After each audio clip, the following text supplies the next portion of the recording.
Hello everyone, this is Ian Cold here. So this video is going to be a bit different from my usual devlogs. This video is going to be about how the Yandere project came to be. So let's start at the beginning.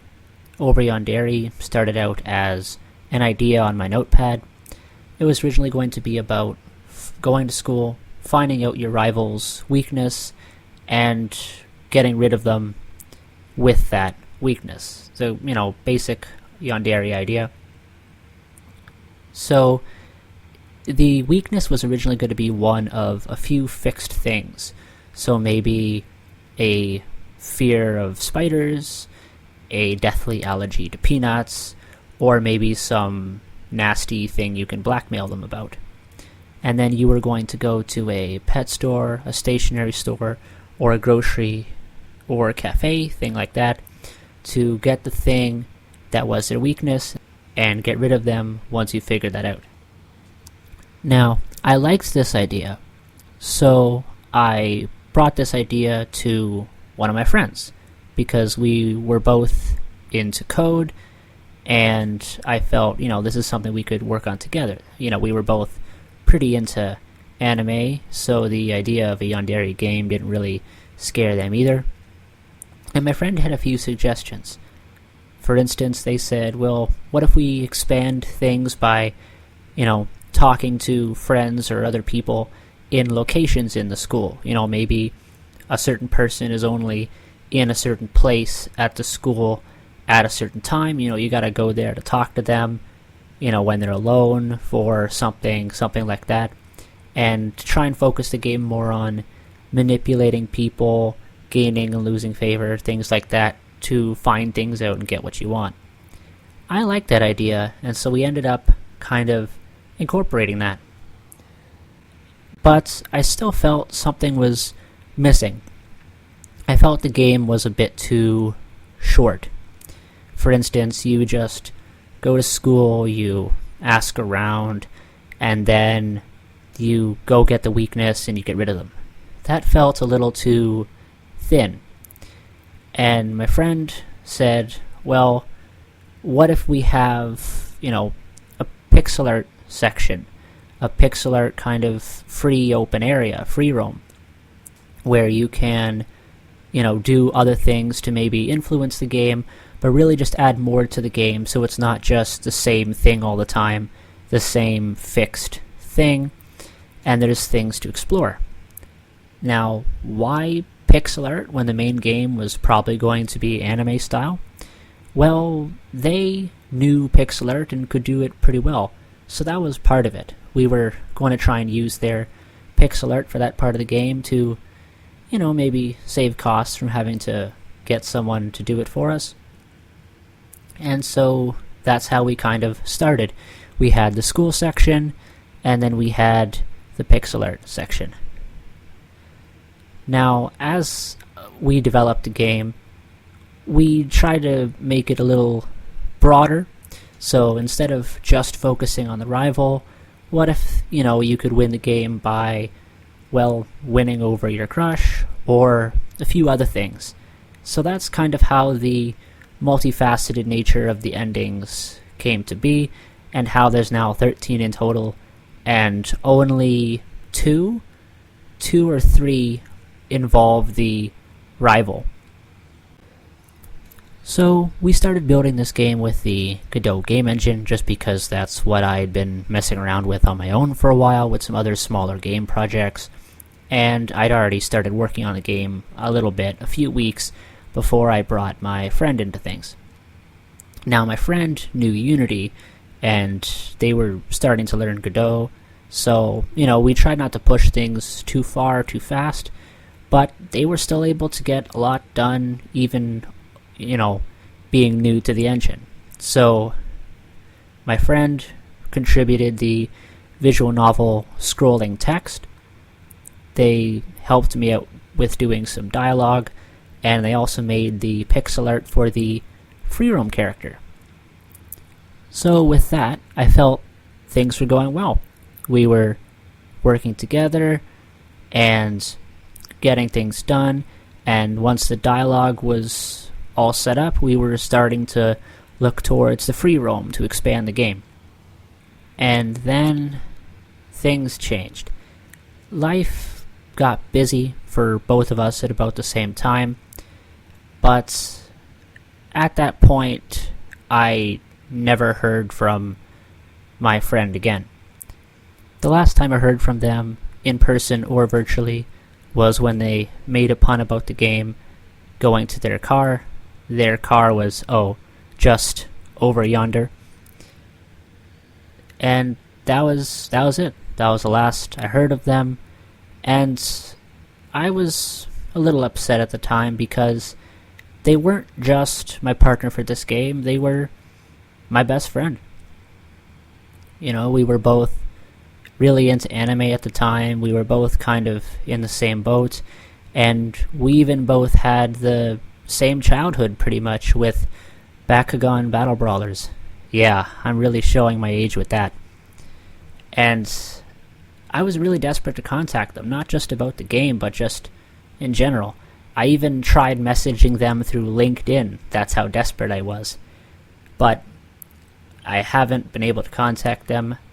I don't really know what happened, but I hope they're okay, and I wish them well. And my other friend that you'll probably see on this game, Mason, they've helped out with some playtesting and things from time to time, and that's really been a huge help, as I've been mostly focusing on development and only doing a little bit of testing. So that's really helped me find a few things. For instance, especially in the early stage, I was so busy playing the game in the editor, I didn't think of making it an executable and playing the executable. When my friend played the executable, they messaged me and said, the pictures aren't here, or something isn't loading here. And I thought, what? And I looked, and what it was is that in the editor, everything loads fine. But when it's exported, things behave a bit differently, and you have to load and handle assets differently. So I had to adjust that, so that way people playing the game could actually play the game and it wasn't missing a whole bunch of assets. So that was one of the things they helped me with really early on. And this all happened before I started the YouTube channel for this project, which is why when I started the YouTube channel I already had a good bit of the free roam, and I already have this visual novel base of the game all set up. I'm really happy and proud that I managed to come this far, and especially because there was a point where I kind of wanted to quit. I mean, when my other friend, my co-developer essentially, went no contact, I really had to think, is this something I can continue? Is this something I need to continue? But I also thought about all the other projects that I've started with a lot of enthusiasm and then I never got around to finishing or publishing. And I thought, no, this is going to be different. And for code, there's something called GitHub. This project now has more commits or uploaded segments of work than any other project or anything I've worked on. So this one is going all the way. And from doing this, from taking this chance, spending money, getting assets, making a game when I haven't set up this kind of thing before, when I haven't done this kind of thing before, I've really learned a lot. Not just about pixel art or about arranging for people to make assets, but just a lot of things in general, a lot of game development in general. And I now have just such a great respect for all game developers, people who do this and have to go through this every day, because I have a full-time job outside of game development. The downside is that new features and things might be a bit slower, But the upside for me is that if this game doesn't end up selling, or I don't publish it, as fast as I could or develop as fast as I could, I'm still going to be okay.